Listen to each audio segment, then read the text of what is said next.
7h40, vamos mudar de assunto neste programa, porque é hora de imitar no Twitter aqui no Esporte@Globo. Mitando no Twitter.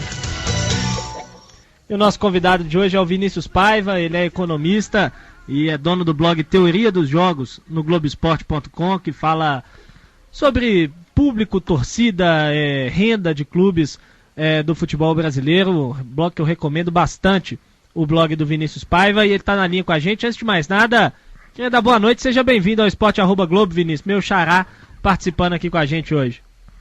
Boa noite, xará, tudo bem? Eu que agradeço o convite, é uma honra estar falando aí para os ouvintes da Rádio Globo do BH, e vamos lá. Ô Vinícius, queria começar te perguntando como que você está vendo os públicos do Campeonato Brasileiro até aqui, normalmente públicos muito baixos, estádios, os novos estádios, com muitas cadeiras vazias.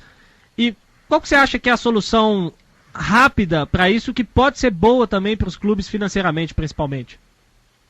Olha, Vinícius, eu não sou um partidário dos ingressos baratos pelos ingressos baratos, nem ingressos caros por ingressos caros. Eu acho que isso é naturalmente uma questão de interação entre oferta e demanda, né? Por muitos anos, o Brasil não soube precificar os preços dos ingressos. E eu considero que esse processo continua acontecendo de maneira falha no Brasil, né? Antigamente os ingressos custavam muito pouco, mas também os estádios ofereciam muito pouca segurança, pouco conforto, né? Mas quando chegava em momentos importantes, finais de campeonato, os ingressos continuavam sendo baratos. Antigamente, décadas, até poucos anos atrás, né? E isso acaba acontecendo num processo perverso, que é o acúmulo, né? O excedente vai para o bolso do cambista, né? Agora eu vejo o contrário. Com as arenas modernas da Copa do Mundo, que eu considero bem-vindas, né? Novos fora toda a questão do custo e tal, mas as arenas em si são bem-vindas, os preços estão bem mais altos, e de alguma maneira isso é natural, porque há realmente uma melhoria do conforto, da segurança e da qualidade do espetáculo. Mas o que eu vejo em alguns casos são ingressos muito caros e que acontecendo essa coisa ao contrário de antigamente. Ingressos caros que não baixam quando tem que baixar. Em partidas de pouco apelo, num Brasil de campeonatos estaduais e Copa do Brasil contra times do Amapá, você tem que saber fazer a flutuação da oferta e da demanda. Alguns clubes fazem isso de maneira até mais correta, né? Mas outros, infelizmente, no Rio de Janeiro especificamente, eu vejo uma precificação muito mal feita dos ingressos. E o resultado são arquibancadas mais vazias.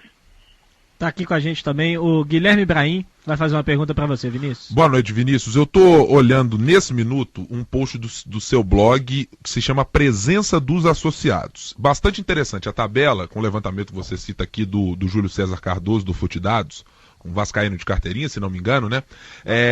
De que a relação de pagantes e de presença de sócios nos estádios, os principais clubes nessa lista, curiosamente, não são os clubes que têm maior número de associados.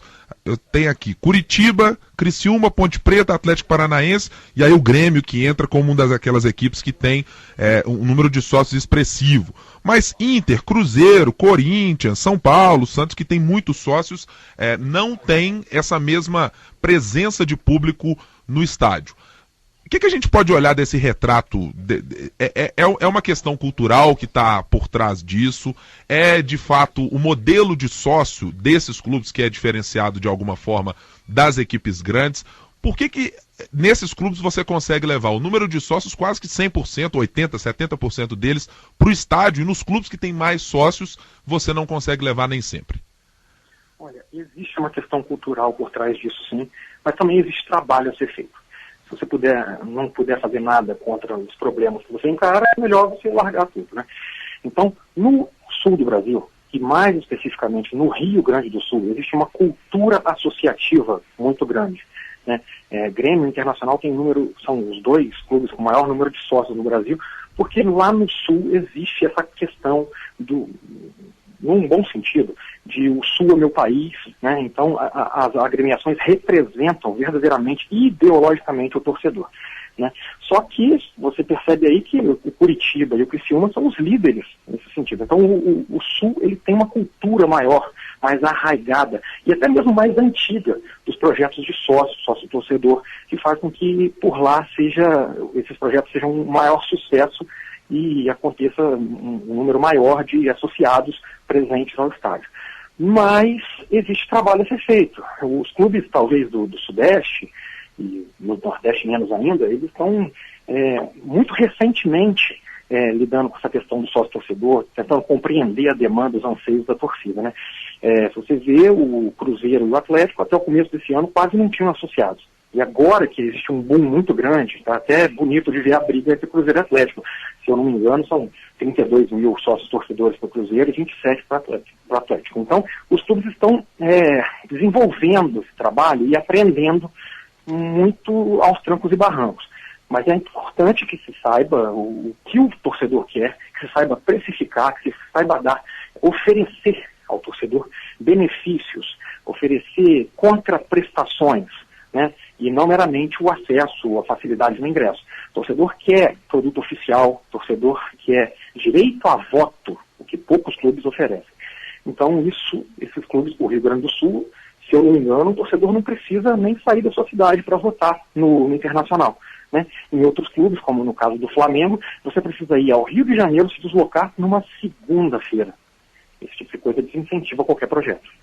Tá aqui com a gente também o Henrique Fernandes, que é nosso comentarista também, com uma pergunta para você, Vinícius. Não, antes da pergunta, só para ilustrar esse pensamento no Sul, o ano passado eu fui fazer um jogo do Atlético em Porto Alegre, e eu tenho o costume de já no táxi, rumo ao hotel, e conversando sobre o time, como o povo da cidade está pensando nisso, e o taxista era um colorado, e era um colorado assim que... fanático, eu imaginei, pelo que ele conversou, e ele disse, olha, semana passada, ele falou, o Inter tá complicado, semana passada os caras estavam descendo aqui no aeroporto, e eu cobrei o D'Alessandro.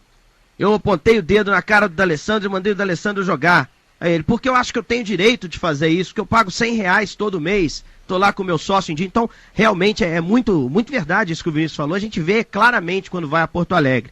Mas, ô Vinícius, vamos imaginar uma situação hipotética, você que é especialista no assunto, que estuda bastante, imaginemos que a gente tem um clube aqui e vai te contratar para fazer uma consultoria, a gente quer lançar um sócio torcedor para o nosso clube.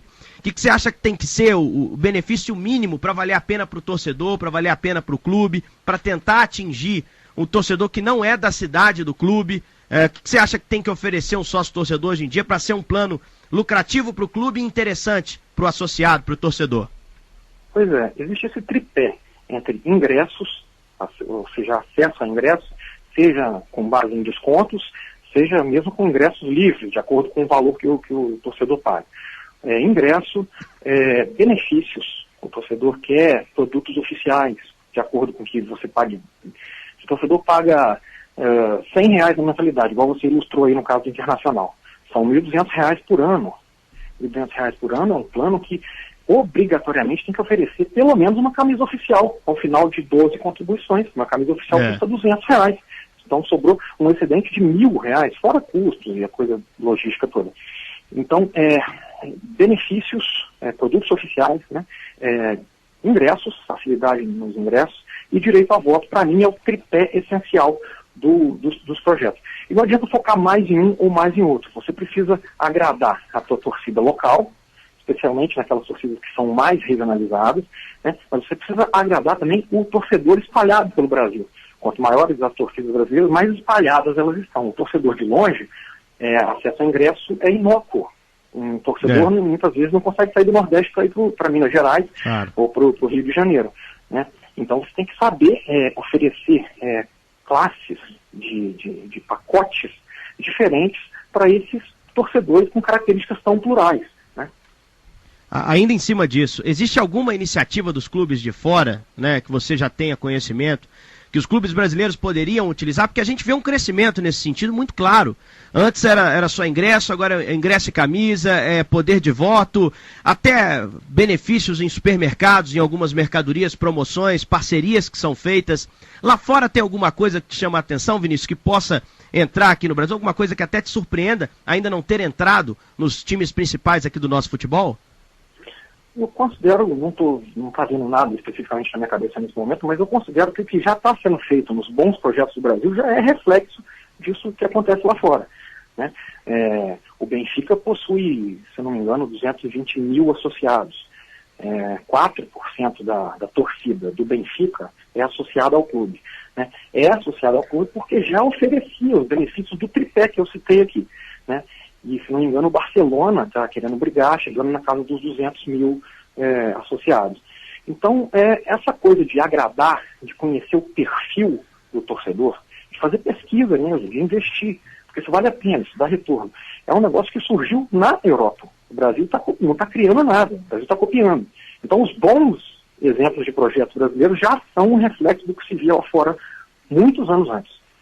Ô Vinícius, dentro disso, para você, qual é o programa de sócio aqui no Brasil que merece ser visto como exemplo e por quê que você acha que ele está à frente dos outros em termos de vantagem, de preço, de tudo mais atrativo para o torcedor?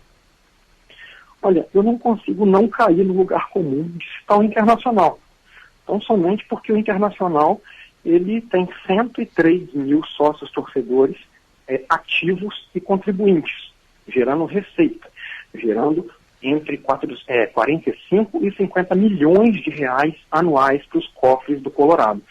Então, ele começou, inclusive ele foi o cavalo que saiu na frente, que fez com que os outros se espelhassem no seu projeto. E hoje o Grêmio, o maior rival, tem 72 mil sócios torcedores, correndo atrás, mas uma média de contribuição um pouco maior do que a do Inter. Então eu não consigo deixar de citar o Internacional como exemplo. O projeto do Corinthians é legal, mas é legal para o torcedor que mora em São Paulo. Ele é muito focado em ingresso, em acesso ao estádio. Isso é bom, mas não cobre todas as necessidades, né? Mas, de qualquer maneira, o Corinthians hoje tem 30 mil torcedores de média pagante no Pacaembu. Isso gera um resultado esportivo, né? Porque com o maior número de torcedores contagiando o clube, ele acaba tendo melhores resultados. Eu vejo o do Cruzeiro me parece uma boa iniciativa. Eu não conheço tão a fundo o projeto do Cruzeiro, mas até onde eu sei existem modalidades de preços diferentes, inclusive com acesso livre ao Mineirão, se eu não me engano. Tanto é que o Cruzeiro começou o ano com um número baixíssimo de associados e já está nesse patamar que eu citei, né? O projeto do Cruzeiro já gera para os cofres do Cruzeiro algo em torno de 20 milhões de reais por ano. Quando você, Vinícius, analisa esse aspecto que eu acho que é bastante relevante, que é o aspecto esportivo, como é que os clubes podem fazer para equacionar? No caso do Cruzeiro, por exemplo, o Atlético não vive isso porque está jogando no Independência e joga quase sempre com capacidade cheia. Mas o Cruzeiro tem um número de sócios com um estádio que pode caber mais, o São Paulo tem a mesma coisa, o Corinthians também tem a mesma coisa. É possível os clubes trabalharem no aspecto promocional desses ingressos? A gente sempre fala naquele torcedor que saiu do estádio porque tinha um ingresso de 10, 20 reais. Os modelos, esse modelo do Internacional, esse modelo do Grêmio, do Corinthians, você tem conhecimento de algum deles que utiliza essa venda de setores populares exatamente para dar esse aspecto esportivo, né, daquele empurrão no time, no aspecto de fortalecimento da torcida, de aliança com o time, que usa o ingresso mais barato ao promocional, ou tem alguma fórmula, digamos assim, para se utilizar promocionalmente esses ingressos e utilizá-los de forma mais barata, de forma a compensar os clubes também com o aspecto esportivo? Olha, o projeto do Corinthians, eu acabei não citando isso aqui, ele tem um aspecto popular, pelo menos na parte do tobogã, que é aquela parte do Pacaembu atrás de um dos gols, que é bastante barato, então ele é acessível para os torcedores. O São Paulo, eu não tenho certeza se isso está incluído no sócio-torcedor, mas o São Paulo, de uns meses para cá, do final do ano passado para cá, na campanha da Copa Sul-Americana, estabeleceu qualquer coisa como 10 mil ingressos no Morumbi a preços módicos. Acho que um setor de R$10, se não me engano, né, Vinícius? Exatamente. Assim. E agora, exatamente nesse momento, o São Paulo, em crise, colocou ingressos a R$2, né, para tentar fazer valer esse lado esportivo, porque isso existe também. Então, às vezes, você tem que esquecer receita, você tem que esquecer maximização e pensar no esportivo, colocar gente no estádio para apoiar o seu time, porque senão você é rebaixado e no ano que vem a sua cota de televisionamento cai pela metade, seus patrocínios desabam. Então existem projetos com aspectos mais populares. Mas de uma maneira geral eu estou vendo projetos mais elitistas no Brasil. Então é uma coisa a se melhorar. Ô Vinícius, o programa já está chegando na reta final. Eu quero te fazer uma pergunta que é a seguinte: eu acredito que você esteja até mais por dentro, acompanhando melhor essa situação com relação ao Maracanã. Mas eu queria saber o que você está achando da exploração dessas novas arenas pelos clubes, o que eles estão ganhando de dinheiro ou deixando de ganhar de dinheiro, e se você acha que isso está sendo bom para os clubes ou deveria ser ainda melhor, principalmente no caso do Maracanã. Qual que é o modelo de gestão ideal para os clubes conseguirem de fato ganhar dinheiro em cima dos estádios aqui no Brasil? Olha, no caso do Maracanã, eu só considero que a média de preços cobrados está muito acima do preço de equilíbrio. Mas o modelo em si não é de todo ruim, ou às vezes não é nem um pouco ruim. Os clubes antigamente colocavam 10 mil torcedores, 5 mil torcedores no estádio e levavam esse prejuízo para casa, tiravam do bolso. O modelo que o Fluminense e o Botafogo fecharam com o consórcio Maracanã é de prejuízo zero. Eles têm 43 mil lugares atrás dos gols, toda a receita desses lugares pertence ao clube, a receita do resto do estádio, bares, estacionamentos, restaurantes, é do consórcio, e se houver prejuízo por conta dos custos, é o consórcio que internaliza. Esses clubes estão se blindando do prejuízo. Isso não pode ser considerado ruim. Existe também muita demagogia com relação, muito saudosismo, né? Com relação mas antigamente é que era bom. Nem tudo era bom. Então existem bons modelos. Já o do Flamengo no Maracanã, ele compartilha lucros, ou seja, compartilha prejuízos, caso eles aconteçam, né? Mas isso pode ser bom no caso de grandes públicos. Aí o Flamengo tem um ganho que pode, é só pegar quanto o Atlético Mineiro ganhou na final da Libertadores, pensa num jogo de apelo, quanto o Flamengo pode ganhar com o seu modelo, mas também pode perder. Então, os modelos, eles são interessantes, mas estão sendo testados ainda, né? Eu considero que existem ajustes a serem feitos, mas é uma realidade. Não dá para lutar contra o fato de que essas arenas foram privatizadas, né? Tá certo. Ô, Vinícius, nosso programa está chegando ao final. Muito obrigado pela atenção com a gente aqui no Esporte@Globo. Esse assunto dá pano para manga, tem muita discussão. A gente tem falado muito aqui a respeito de sócio, de presença de público, de preço de ingresso. Numa outra oportunidade... Tentando assimilar essa nova realidade dos estádios e do futebol brasileiro, né? E numa outra oportunidade voltaremos a te convocar para fazer parte aqui do Esporte@Globo. Tá certo, Vinícius? Obrigado, viu?